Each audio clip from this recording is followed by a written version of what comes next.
Hi guys, welcome to another video by AntiquesArena. My name is Walter O'Neill and today I'm going to talk to you about some things I've purchased off eBay with the intention to sell on. So stay tuned and have a look at the items and see whether I can make any money off them. See you soon. Okay, just quickly before we get going guys, if you love antiques, collectibles, you're in the reseller business, then don't forget to subscribe because my channel's all about how-to videos. I go out buying antiques and I show you what everything's worth and how to identify it. So stake your claim guys, make sure you subscribe. If the videos help you and you like them, I would really appreciate a like and a share to help me keep creating videos. Let's get to it.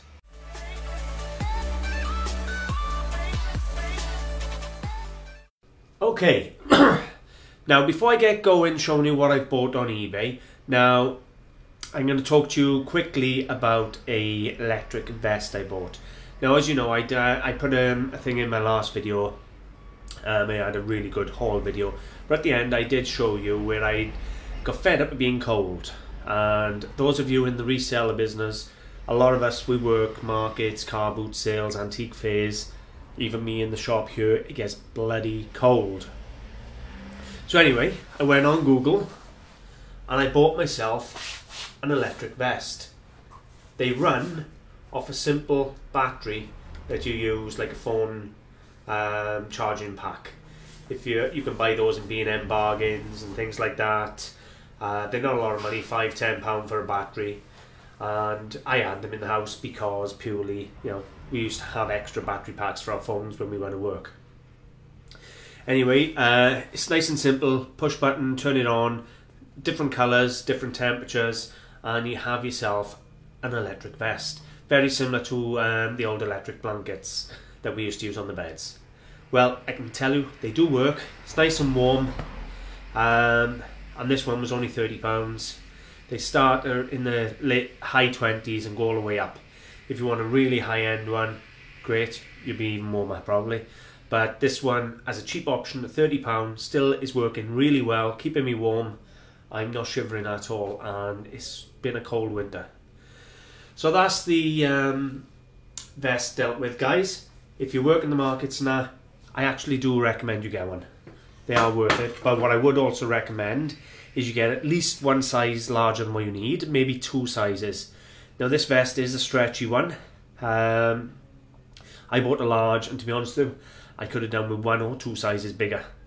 It does fit me, and it is nice and tight so nobody can see I've got it on. But comfort wise, I think I should have gone at least 1 size bigger. So do that and buy yourself a couple of batteries because it does burn the batteries. For me, it's not too bad. I'm sitting in the shop and I'm plugged in to the computer or whatever while I'm working, and I'm having direct current to keep the vest going. But with the batteries, a few hours, batteries are dead. If you're out on the market for 6 hours, get 2 or 3 batteries charged up and take them with you. So, moving on. Now, last week I had an amazing epic haul. It was some of the best pieces I've had in ages. And I don't know if I told you, I bought a beautiful carving of a nude by Emmanuel Vidal. Now, when I researched it up, I found the seller was trying to sell it on eBay first of all. But I also told you he was doing a bit of funny bidding where I bid on 1 or 2 lots and didn't get them, and then they ended up back on. Sorry about that guys, I've had customers come in there. As I was saying, I had that beautiful carving by Emmanuel Vidal. I done the research, found it on this gentleman's site, so I found his site through the carving. Now I've been watching his site and he's having some really nice pieces, and what he tends to do, he puts it on for what it's worth realistically, and sometimes he's cheap there. If that doesn't get a bid, he knocks it down by half. If that doesn't get a bid, he knocks it down by half again. But the trouble is, what he's doing is people are seeing the same thing then being relisted, and they're thinking, well, what's wrong with it, why ain't I bidding? Now take a look at these 3 items now we're going to look at in today's video that I've purchased off him.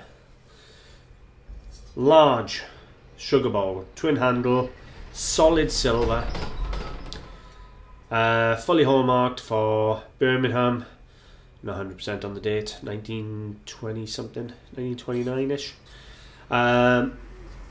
Full set of hallmarks, Hallmarks are a little rubbed, but other than that, there is no damage on this piece whatsoever. It is a saleable item. Now it is 193 grams. Or was it 165 grams? It was either 165 grams or 193 grams. Anyway, it worked out. I paid £56 for it, and it worked out 29 pence a gram with all my costs. So 29 pence a gram that cost me. I can weigh it in and get 35 pence a gram just for scrapping it.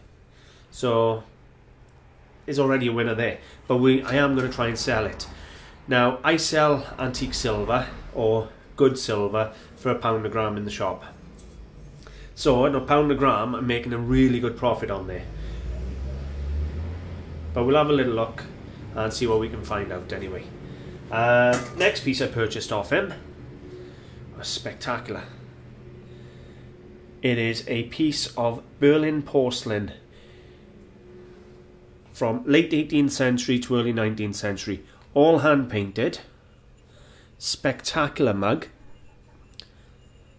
Now the mark dates it from 1763 through to 1820. It could be in that period. So I'm going to have to do more research on it now. Stuff's only come in this morning. And to be honest with you, when I opened the parcel, I was really pleased. This is absolute fine porcelain, beautifully painted. And I'm looking forward to doing some research.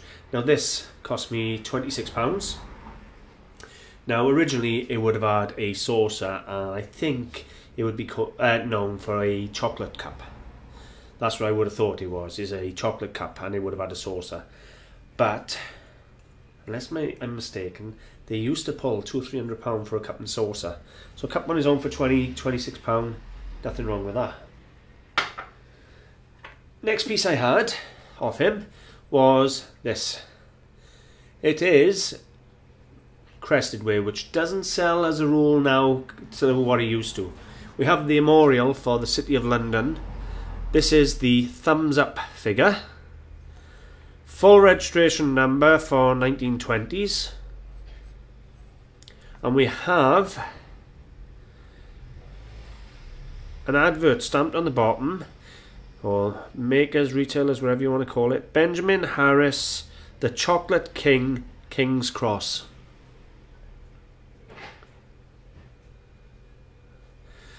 So it's nice to be associated with a bit of advertising on the bottom. It's a nice crest of London. It's a thumbs up figure, and that cost me £2 off his eBay. Well, what can I say? Really pleased. If we take into account the pieces I had off him the other day, the Boer War silver Vesta case, the carving, the George III christening mug, it was some beautiful pieces, really was. And to be honest with you, there's nothing wrong with this.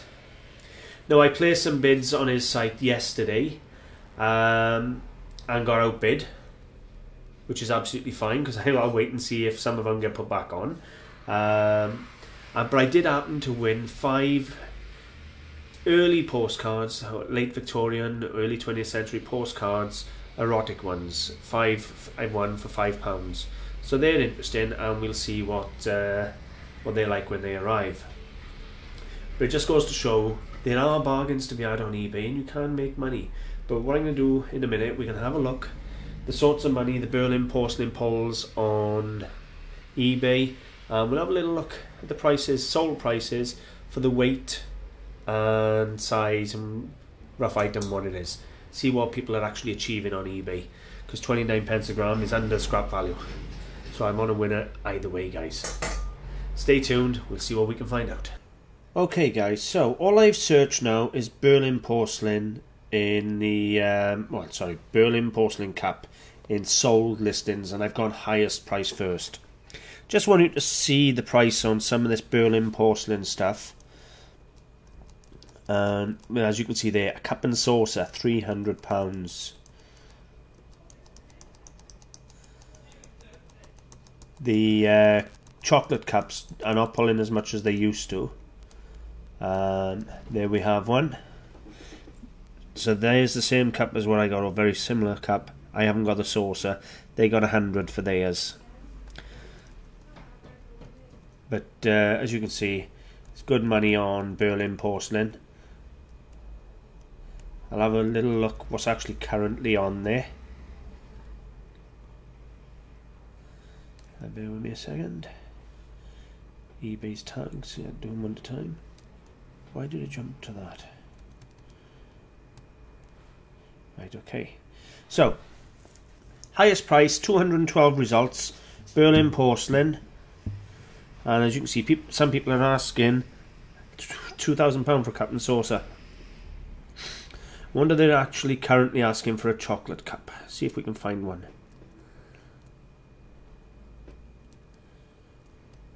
It'll be interesting to see if I come across a chocolate cup. Look at the prices on this stuff though, guys.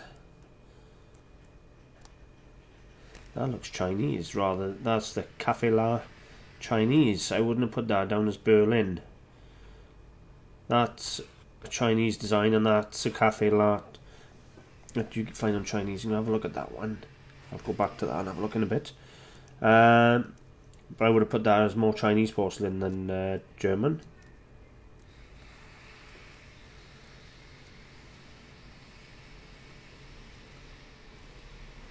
Are we going to find a chocolate cup? There's a couple of pages.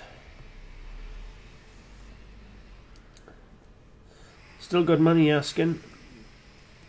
Still up pretty much £400.